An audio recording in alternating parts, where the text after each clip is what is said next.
Welcome to modulus बच्चों। ये exemplar NCERT exemplar के 4 ऑब्जेक्टिव क्वेश्चन हैं एक्सरसाइज के।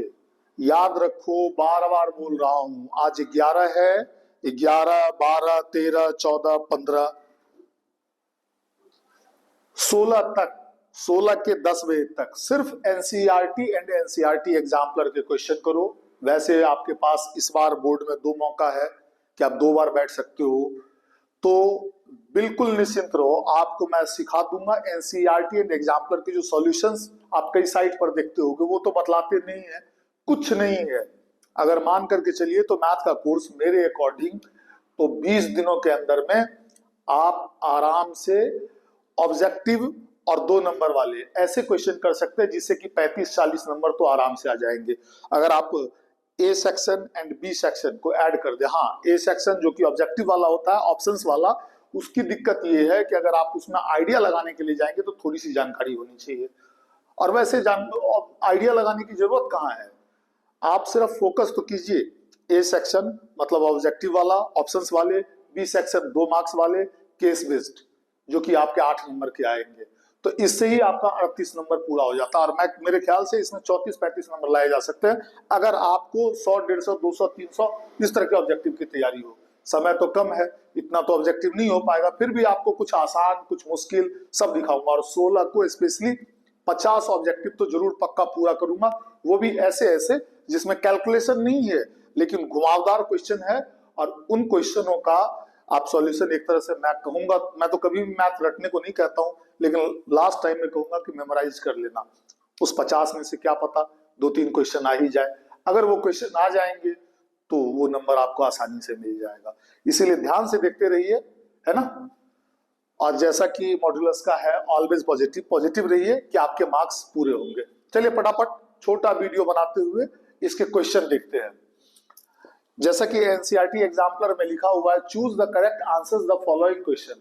याद रखिएगा, कहिएगा कि सेम क्वेश्चन थोड़े ही आ सकते हैं।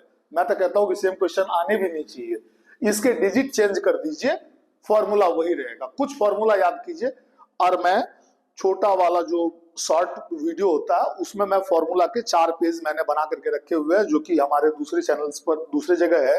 मैं उसको भी आज ऐड करने की कोशिश कर रहा हूं, ऐड ऑन कर दूं कि आपको फॉर्मूला जो 4 पेज है उसको तो आपको याद करना ही पड़ेगा। बार बार लिखो ना, हर दिन में 2 बार लिखो, तो 3-4 दिनों में कुछ ना कुछ याद हो जाना, और कुछ पहले से आप करके रखे हो। इस तरीके से मैथ की अच्छी तैयारी हो सकती है। चलिए इसमें से करेक्ट ऑप्शंस चुनने हैं। पहला क्वेश्चन क्या है? फर्स्ट क्वेश्चन है, in an AP if d is equal to -4, n is equal to 7, a n is equal to 4, then a. कुछ खास है ही नहीं करने को, इसमें कुछ भी नहीं है सिवाय इस फॉर्मूला के, और आप डिजिट बिठा दीजिए। और एक आध जो चीज है वो 6ठी 7वीं में अलजेब्रा पढ़ाने के टाइम में टीचर ने आपको बतलाया होगा, ट्रांसपोर्ट वगैरह वगैरह, ठीक है, मैं बोल दूंगा। तो ये फॉर्मूला है, a n is equal to a plus save bracket n minus 1 save bracket close into D.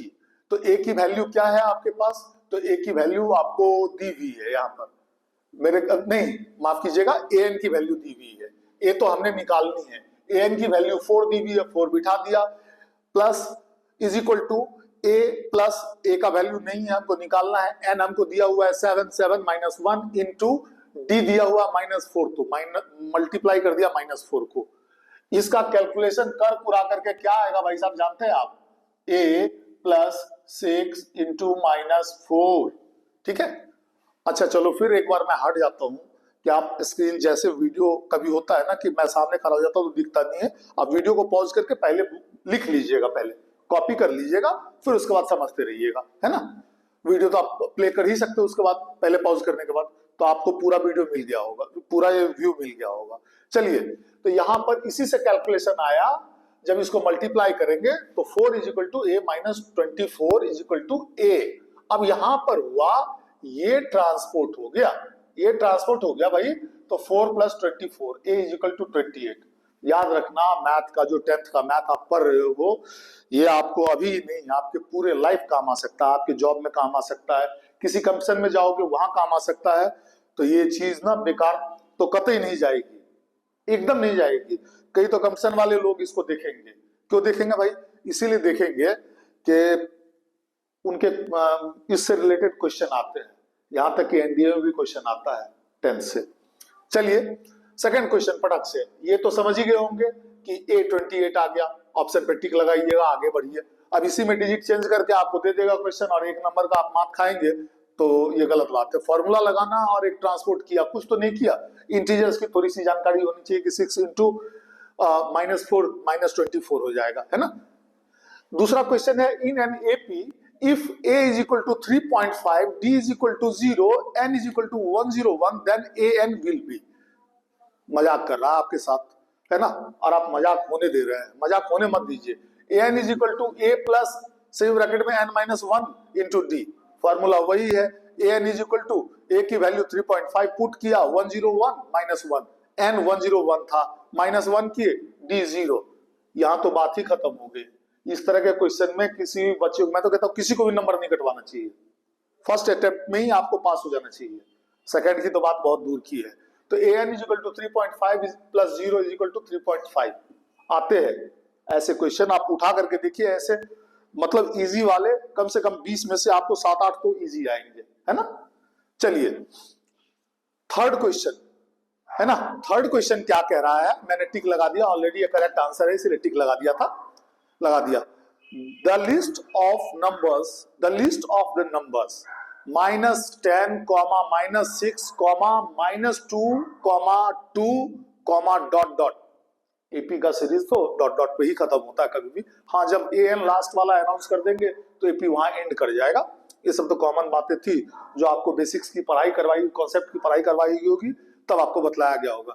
Is अब 4 ऑप्शन है, an A P with D is equal to -16, B an A P with D is equal to 4 and वगैरह वगैरह वगैरह दिया हुआ है आपको। तो बोल तो रहा हूं, बताने में कम टाइम लगेगा, लिखने में ज्यादा टाइम लग गया था मुझे।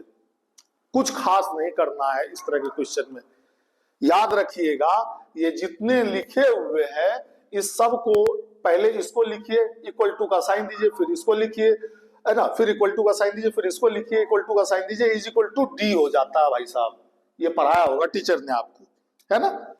और देखिए कि चारों की वैल्यू 4 आई कि नहीं आई, इसका मतलब साफ सुथरा है कि एनएपी आपको चेक करने के लिए बोला था कि ये जो सीरीज लिखा गया एपी के फॉर्म में है भी या नहीं है। एनसीईआरटी में भी इस तरह के क्वेश्चन है ना, शुरुआत के ही चैप्टर में पहला ही होगा, पहला ही एक्सरसाइज में रहा होगा ये। तो D4 NAP with D is equal to 4, ये ऑप्शन करेक्ट है, आ सकता है। कौन बतलाएगा कि कौन सा क्वेश्चन आएगा और कौन सा क्वेश्चन नहीं आएगा, ये कोई नहीं बतलाएगा। आपको जैसा लगता हो कि जो इजी पर रहा है आपके लिए, पहले उसको पढ़िए, ठीक है। और सिर्फ एनसीईआरटी, पहले एनसीईआरटी खत्म कीजिए, उसके एग्जाम्पल समझिए, उसके एक्सरसाइज को थोड़ा बहुत समझने का कोशिश कीजिए, फिर एग्जाम्पलर उसकी सहायक बुक है, कहीं कोई किसी भी राइटर का, कोई अग्रवाल साहब, कोई शर्मा जी, किसी के भी बुक को पढ़ने की कोई जरूरत नहीं है ना, क्योंकि आप बोर्ड के एग्जाम देने जा रहे हैं, कमीशन का एग्जाम देने नहीं जा रहे हैं। तो ये बात समझ लीजिए, फालतू का टाइम बर्बाद मत कीजिए। और किसी के भी, वो टीचर सही है जो कि आपको पहले, आप बोर्ड का एग्जाम दे रहे हो तो आप क्यों बाहर में क्वेश्चन करेंगे, कमीशन का एग्जाम दे रहे होते तो बाहर का क्वेश्चन करते आप, है ना। तब तो फिर पूरा का पूरा मैथ ही खुला हुआ होता है, कहां से क्वेश्चन पूछे, कैसा क्वेश्चन पूछे। चलिए चौथा क्वेश्चन फटाक से देखते हैं, छोटा वीडियो बनेगा।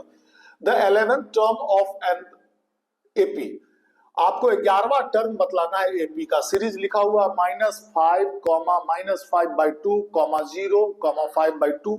ये तो देखते ही मैं समझ गया था कि इसका एपी जो है ना, आप समझ ही सकते हैं क्या बोलना है, लेकिन यहाँ पर सॉरी, ये एपी में तो है ही, पहले बोल दिया, डी आराम से निकाल सकते थे। a -5 क्लियर बात है, पहला वाला। डी तो a2 -a1, तो -5/2 -5 ये बाहर निकलेगा। इंटीजर्स की तो जानकारी होनी चाहिए बच्चों, इंटीजर्स की जानकारी अगर नहीं होगी तो आपके लिए तकलीफ वाली बात हो जाएगी। तो ये +5 हो गया, तो 2 हो गया, -5 कैलकुलेशन करेंगे, ये यहाँ 1 है भाई, समझने की बात है, बोलने की, लिखने के लिए आपके लेवल पर तो लिखना भी नहीं चाहिए। -5 + 10, तो 5/2 पॉजिटिव का हो गया। वैसे भी दिख रहा है कि ये 5/2 के रेशियो में बढ़ता जा रहा है, चलिए कोई बात नहीं।